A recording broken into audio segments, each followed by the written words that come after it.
Hello everyone and welcome to today's webinar. My name is Lucy Heavens and I am VP of Marketing at Hokodo. So over the next 30 minutes, we're going to be looking at the credit collections process. So this is part of a series of 6 webinars where we're unpacking the end-to-end trade credit process.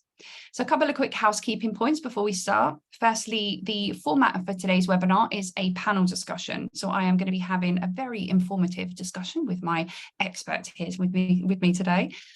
We've allowed plenty of time for questions, so please feel free to type them in and we will draw them into the conversation. And then lastly, a recorded version of this webinar will be available after and sent directly to your inbox. So to set the scene a little bit here, trade credit, which is also called B2B buy now, pay later, is a form of credit that's offered by B2B sellers to their customers, business buyers. So because B2B purchases tend to be higher value than in the B2C world, a range in payment terms, so giving them 30, 60, 90 days to pay, can be beneficial to businesses, especially if they want to keep an eye on their cash flow. So at the end of the 30, 60, 90 days, the payment obviously needs to be collected from the buyer. So this is known as the credit collection process. So credit collection likely ranks among the least favorite of your activities as a business owner. Getting paid is excellent. We all love that. But the process of collecting that payment can sometimes be quite time consuming and have a huge impact on your business. So especially in the case of late or delinquent payments, buyers paying late is actually the riskier side of trade credit. It's one of the main causes of business failure today, unfortunately. But however, successfully managing the credit collections process can reduce delinquency and ensure a continued positive cash flow. And this is what we're going to discuss today. So luckily, like I said, I have an expert here to help me out. So Blair, would you mind just introducing yourself quickly? Yeah, sure. But first, does that mean, Lucy, that collections is the part of Hokodo you'd least like to work in? Is that what you're saying? Absolutely not. No. Oh, no. good. I'm glad to hear that. Good. So yeah, I'm Blair Cooper. I'm the head of collections and claims at Hokodo. I have been so for just over a year now. My background is initially in B2C collections, with everything from banks with millions of customers through to peer-to-peer lenders, but more recently have moved into the B2B sector with revolving credit facilities and now BNPL with Hokodo. B2B collections is infinitely more enjoyable than B2C collections. Anyone who's worked in both I'm sure would attest to that. And it's been great working at Hokodo to be able to work with our merchants and with our buyers at the same time. It's great having 2 different kinds of customers. It's a great challenge, and yeah, we've invested a lot of time and money and effort in trying to make our collections the best in business. Okay, thank you. You're hired. All right, let's start off. Let's jump into the discussion then. So first of all, I gave you a little bit of an introduction there, but obviously I'm not an expert, you are. Tell me a little bit about the credit collections process. What does it involve at Hokodo?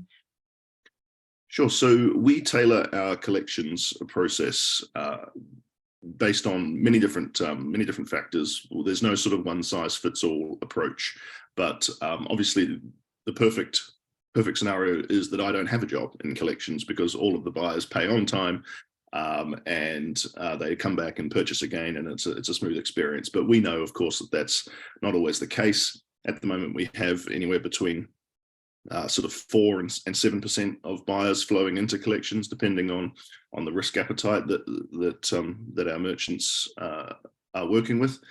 And we like to make sure that we are tailoring those communications to customers based on things like turnover of the business, the payment method they've chosen, be that card, direct debit, invoice, as well as things like the country they're in. For example, we don't want to be sending communications in English to buyers that are speaking German. We have within our team 8 different languages, 8 different European languages covered, so we can have a first-class experience for customers no matter where they are throughout Europe. Yeah, absolutely. And yeah, you're speaking to the kind of converted there. From a marketing point of view, personalization is absolutely key. So I read an article somewhere. It was by Barclays, and it said that 3 in 5 small businesses or small to medium enterprises across the UK are currently waiting on late payments from customers. I mean, this obviously has a huge impact, like I said in the introduction, on their business. I think, in fact, the total number of company insolvencies registered in UK last year in 2022 was over 22,000, which is 57% higher than it was the previous year in 2021. So how does Hokodo mitigate against the impact of late payments? Yeah, I mean, those statistics aren't surprising. The insolvencies, seeing that number sounds scary, but I think there's a lot of delays that have been through due to the likes of COVID. We're still seeing in the legal system, particularly things like the commercial debt sector. There's a long hangover from COVID when the courts were closed and businesses going through those processes. So for me, those statistics aren't particularly worrying. But 3 in 5, I would say, is low. If you're one of the 2 in 5 small SMEs out there that have got all your buyers paying on time, great for you, fantastic. But I think it's more than likely that you're going to need a solution like Hokodo. Collections from a spreadsheet or with a pen and paper can be pretty, and I've done it before, it can be pretty messy, and it's so time consuming, and getting the right people in to do that for you is really hard work. So having a solution like ours, where we integrate with another fintech that are based out of Paris called Upflow, so we can put all of your buyers into this Upflow system that will automate all the collections. It will automate emails. It will automate reminder emails. It'll automate text messages. It will tell us when we need to make a phone call. We can set the different parameters around when we want to call and when we want to send follow-up emails, based on sort of open rates and response rates and things like that. And again, based on things like a balance of an invoice. If an invoice is €50 or £50 and you think, hey, is there any point in chasing that? If you say yes, absolutely, we'll chase it. If you say no, let's just focus on the ones that are 5 or 10 grand, then we can do that as well. So being able to segment your workflow that way is hugely important. And if you can get onto a customer early, if you can get onto a customer before they start having these conversations about insolvency and things like that, and I know it's a drastic step to go from one day late through to insolvency, but if anyone listens to the radio or looks on Snapchat at the moment, and you see these advertisements coming out of these, what we call in the sector, IVA factories, that are advertising, oh, it's so easy to write off 80% of your debt now. Small businesses, sole traders hear those ads as well and think, okay, maybe that's for me. It's, we would much rather work with these businesses. Just because you're in collections, it doesn't make you a bad customer, right? It means you've perhaps fallen on hard times, or you've got seasonal issues. I was speaking to a fish and chip shop, in fact, down in Southampton the other day, and they were saying, look, literally there's been no footfall because the weather's been so terrible. Can we have an extra 15 days to pay? Because we expect the bank holiday weekend to be good weather, and we can pay you. So it's like, yeah, absolutely. Come back, make sure you pay that, and then come back and purchase from Hokodo again. So building that rapport, building that relationship really helps you mitigate against companies going down that bad road. It's really interesting you say that, isn't there? There is this real kind of negative connotation, isn't there, over the kind of collections, is that you've defaulted because you don't maybe you don't have the kind of the funds to support it. But there are those kind of seasonality sort of issues and things that every business experiences, and it's normal, isn't it? Oh yeah, absolutely. And that's a very extreme example, the fish and chip shop in Southampton, but the big building site in Birmingham, where they're waiting on the things like concrete pumpers to come in to pay them so that they can pay us, right? It's it's, you know, it's, yes, sometimes there are customers who will take advantage of the situation and know that they can perhaps squeeze a few extra days, but you know, 80% of the customers we speak to are genuinely, you know, waiting on quite large invoices to be paid, or waiting on that seasonal flow of work to be able to pay us, and that's where buy now, pay later and trade credit is so useful, and where the collections process can have a huge impact. Yeah. So let's take a look at that then. I'd like to sort of unpack that a little. If there are companies out there, or if there are companies out there, obviously, that aren't using kind of services like ours, that manage that whole kind of trade credit process for them, if they're trying to do it themselves, and then they do get into the issue of having to kind of go into the collections process, like, how do they do it? You mentioned there, you know, about the kind of spreadsheets and paper and pens and things, but, you know, how are most of them doing it? Yeah, I think a lot of the people on this call would know how they're doing it probably better than me. But you know, what Hokodo does is they take the process all the way from pre arrears through to the claim process, and if you like, if our partners, if our merchants don't want to get involved in that process at all, they don't have to. They can leave it all to us. But if they want to get involved, they absolutely can. I mentioned Upflow before. Our merchants can be assigned an Upflow profile. They can go on and sort of read the conversations that we're having with our merchants, with our buyers. They can potentially pick up the phone themselves and make a phone call if they really want. But I'd like to think that one of the reasons why they've chosen Hokodo is that we've got people that will do that for you. So yeah, I mean, just being able to having to troll through those spreadsheets and trying to prioritize which buyers it is that you want to call and when is so difficult. So that is why we use a system like Upflow, as well as our own internal algorithms, to make sure that we are providing a best-in-class collections solution. Yeah. Okay. Brilliant. So let's talk about that then, about Upflow and maybe any other technology or any other sort of automation that we have as part of our process in Hokodo. So yeah, tell me a little bit more about kind of Upflow then. Interesting. Yeah, so Upflow is as I mentioned, it's a collections SaaS, software as a service platform that we feed all the information from our internal platform called Contorta. We feed that all via an app, via a Heat app, Heat events. I won't go into the details, A, because I don't really know, and B, because I think it's boring. But all you need to know is that the info gets from our platform onto Upflow. And we set all sorts of rules about, and these rules are customizable depending on what the merchant wants. If you want a sort of a hard collections where the emails are perhaps a little more, you know, firm, mentioning consequences of non-payment rather than benefits of repayment, or perhaps you want both, or perhaps you want a really soft collections that doesn't start until day 20 because you know your buyers perhaps better than us, and you know that they, you know, they only pay it on a certain day of the month because that's the day that they do collect. That's the day that they pay their bills. So, but it's not just that. It's obviously an analytical tool as well. We use it in conjunction with Looker, which is our business intelligence tool, to make sure that, you know, no policy is left behind. We have constant views on every single policy that's outstanding, every single invoice that's outstanding, to make sure that you know, that we are calling, that we are engaging.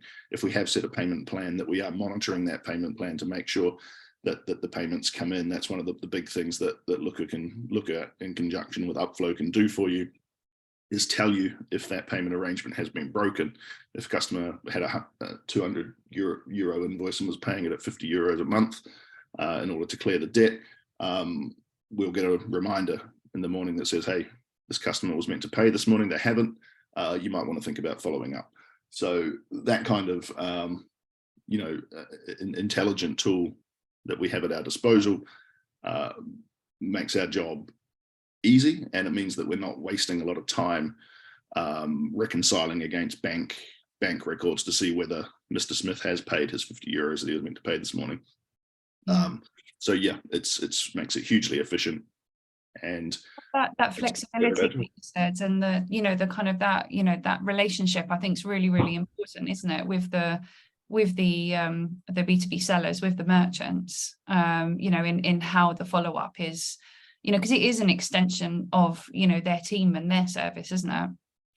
Oh yeah, absolutely. And then when it gets to the end of the process, if we decide that we cannot collect for whatever reason, we haven't been able to get in touch, or a payment arrangement has been broken, then we make sure that the debt collection agencies that we have working with us have been selected as an extension of the customer service, right?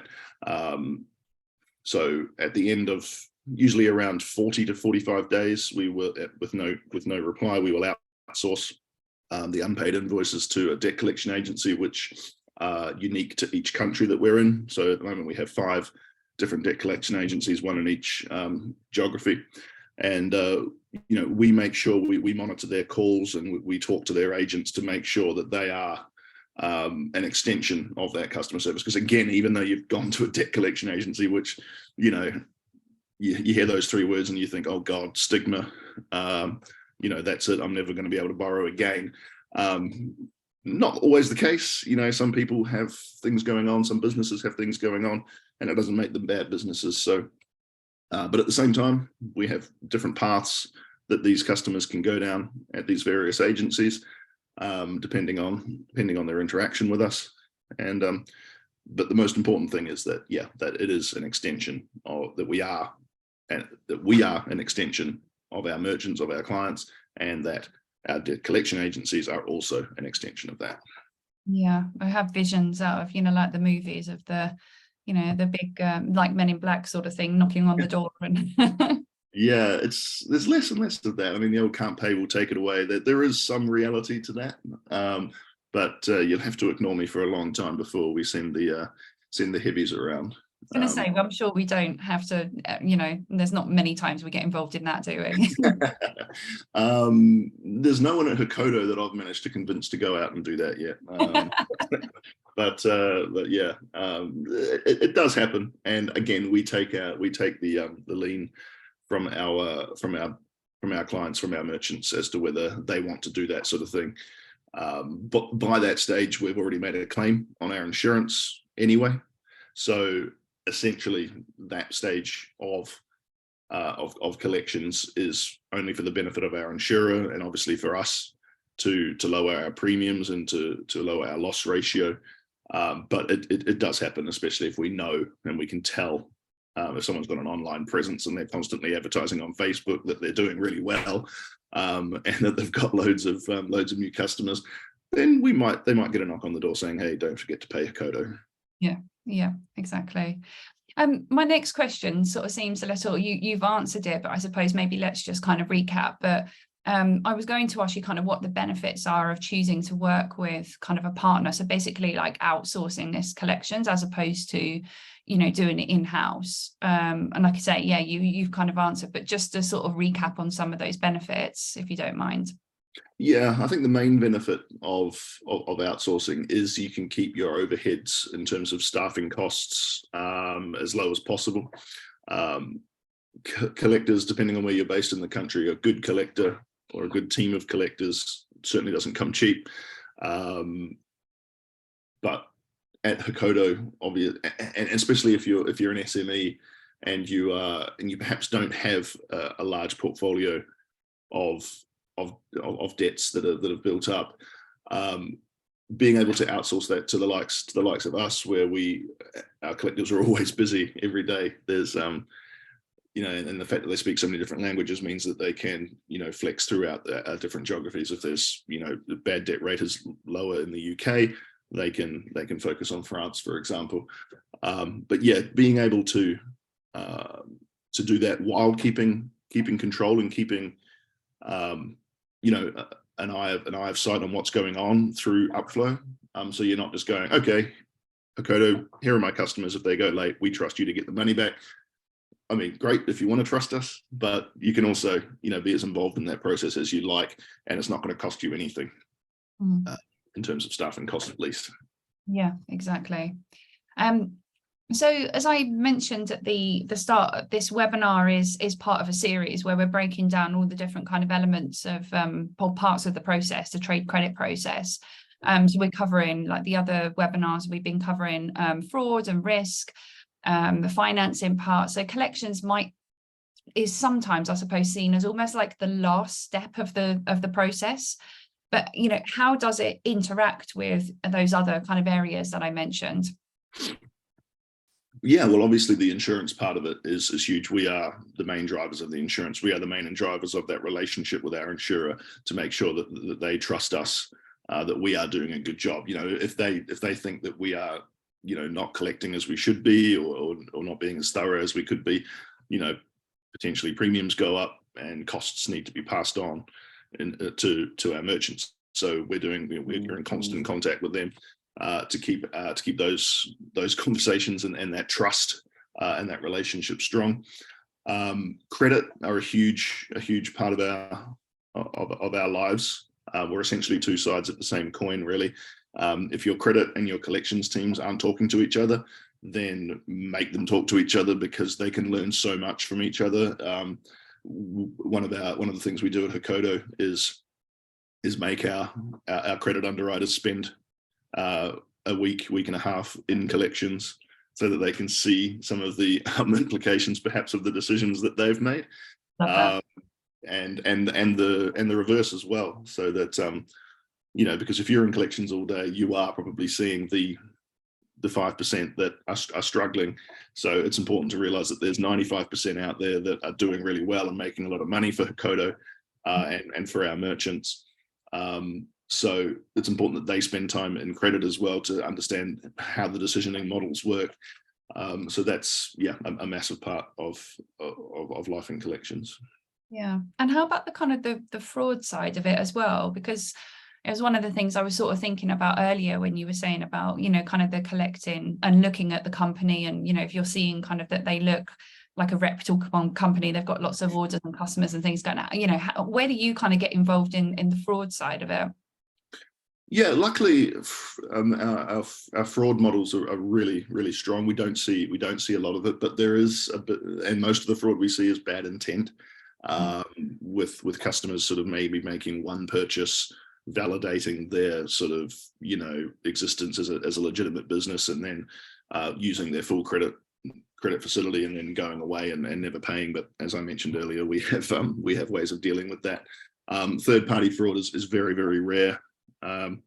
We've got some really good processes in place to make sure that doesn't happen. But yes, collections are heavily involved in the fraud process, and making sure that the buyers are aware of the genuine buyers are aware of the ramifications to their business in terms of consequences if they do not pay. But as I said, luckily it's quite rare here at Hokodo. We've got good people. Lastly, then, again, we've touched on this sort of already, but just to sort of unpack it a little bit more. So according to Forbes, 96% of customers would leave your business after a bad experience. We've talked about this a lot, this bad experience. So B2B sellers, might be a little bit worried about outsourcing that collections if it's going to have like an overall impact on their customer experience. So how do we how does Hokodo really sort of focus on maintaining that positive relationship? And the thing that I'd like to kind of go over again is you mentioned about the sort of the personalization element of working with the merchant, because every B2B seller has their own style and tone and way of working with customers. How do we kind of mirror that or replicate that? Yeah, it's an interesting one.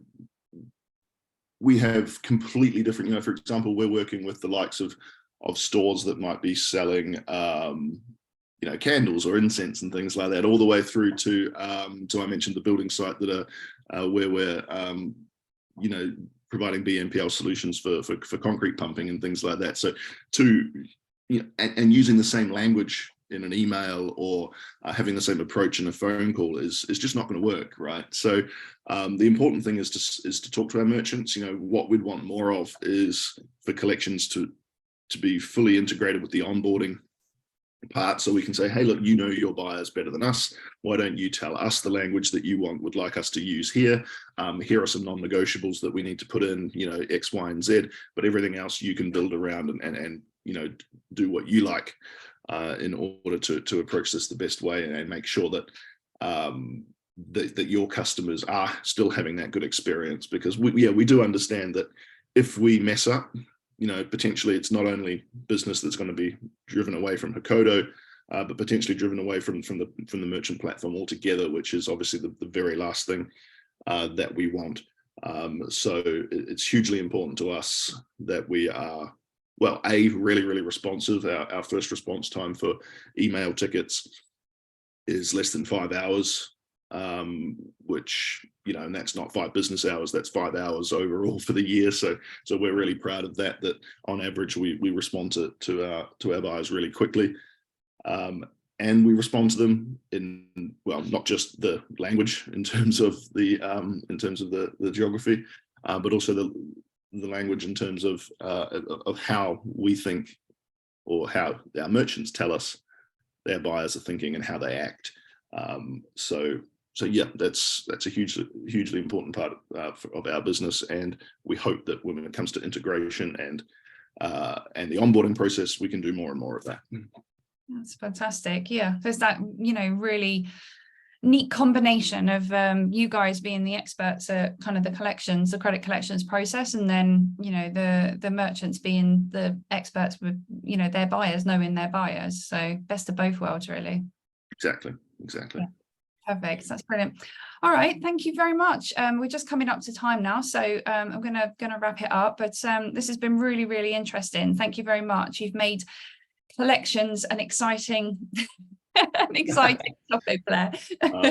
Exciting might be a very generous term, but hopefully no one's fallen asleep, and hopefully people know a little bit more about what drives me out of bed each morning and drives my team out of bed each morning. Because, yeah, having those positive conversations with your buyers that perhaps, you know, aren't doing as well as they were 3 months ago, or aren't doing as well as they're going to do in 3 months' time, will help your business, because they'll be back at Christmas time to buy more stuff, because they've had a great experience with Hokodo, because we, you know, managed to work with them rather than against them, and did it in a way and in a language that they understand and can relate to. So, you know, it's it is entertaining for me, at least.